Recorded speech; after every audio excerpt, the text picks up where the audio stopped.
So Miss Marvel has been making headlines over the past year because she's getting her own Disney Plus show. She was also pretty much the star of Marvel's Avengers, the video game that's not doing very well right now. I don't think it has too much to do with her, to be honest. The end game for that game, because it's kind of like a Destiny type game, is not very good, and they're just not bringing very much content to it, and the game launched really broken.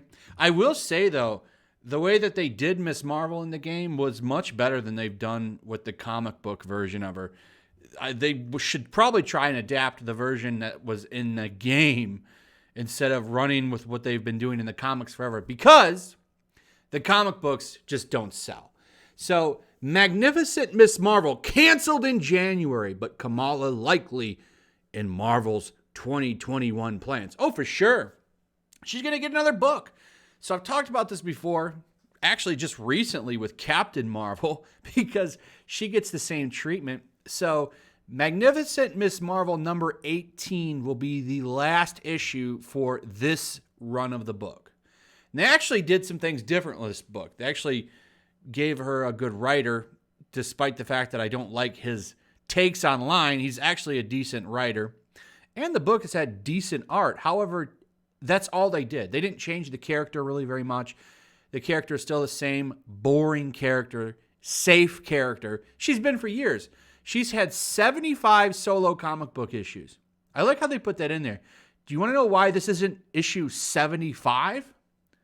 It's because they've rebooted the series several times, just like they did with Carol Danvers. They do this to try to get energy back into the book, because by issue 18 of this run, sales are going to be garbage. So we can take a look at Comic-Con. It's hard to do current issues of Comic-Con because things have changed in the way comic books are distributed. It's hard to tell how much they ship. But we can go back to January 2020, and we can at least look at issue 11 of Magnificent Miss Marvel, which was sitting at 13,000 units shipped. That's not even sold. Okay, that's shipped.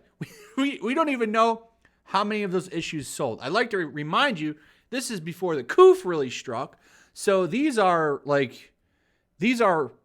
whatever full force the comic book industry was in before all of that stuff hit. So we're at 13,000 now, and that's a gradual decline. The numbers have never grown since the first issue. So how this usually works is the numbers will decline every issue. So now we're at 13,000. That's like the bare minimum. So realistically, okay, most of these are probably polls and a few copies sitting around on shelves.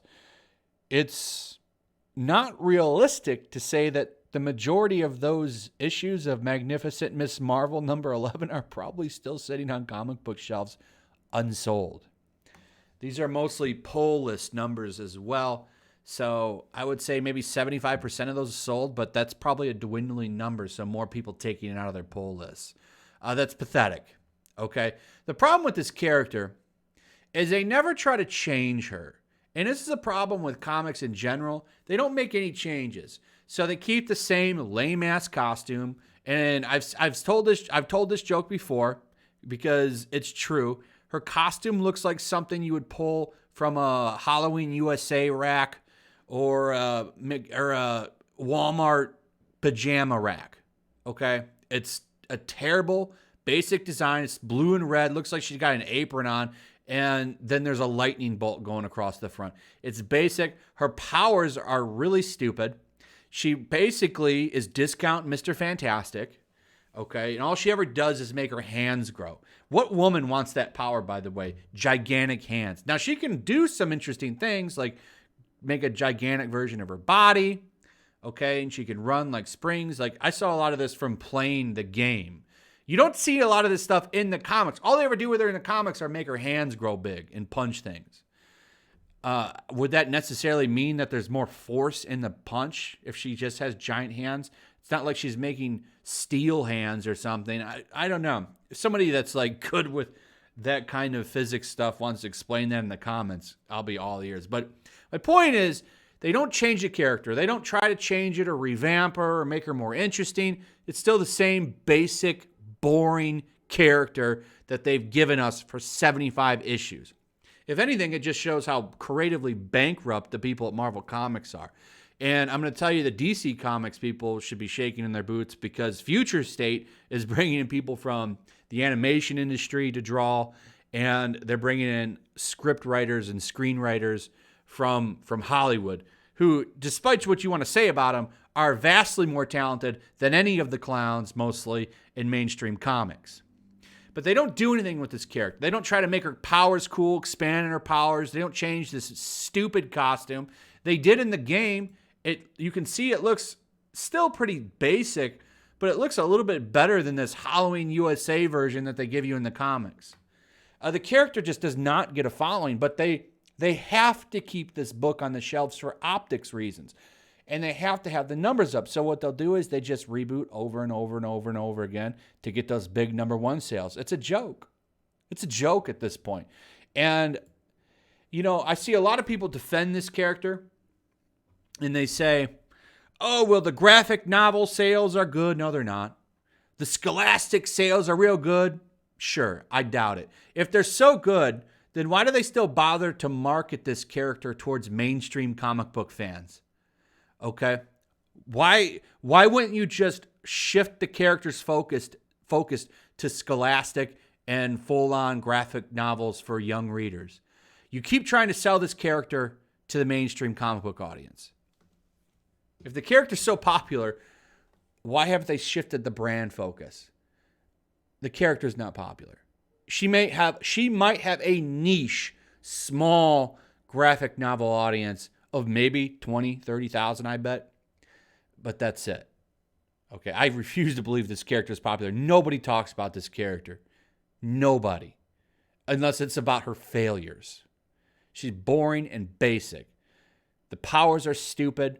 Her stories are boring. You're afraid to do anything with her because, for one, you don't want to offend the Muslim community, and you don't want to offend the far left community. And when you look at it like that, you're kind of stuck in a hard place because you got to tell bland, boring stories because you don't want to offend any groups. And at the end of the day, that's why the character is a failure and will always be a failure. Unless you stop being afraid to take risks with her and make some changes and do some interesting things with her, she's always going to be boring and basic. Now, I'm really interested in seeing how they do with the show, because they're going to have the same problems with not trying to offend people with that show. And that's the big problem. That's the problem with media in general today, is because they're afraid to offend people. And when you're afraid to offend people, you don't make anything interesting. So, I don't know. I don't know what they do with this character. But another failure for Miss Marvel, everybody. Another failure for the basic discount Mr. Fantastic. Are you surprised? Let me know in the comments how you feel about all this. Also, if you would throw a like up, share the video. Make sure you still subscribe. Subscribe if you're new. Hit that notification bell. And I'll see you guys on the next one. Peace. Also, if you want to help support the channel, check out my Teespring store. There's a link in the description. You can find some merchandise in there that you might want to check out.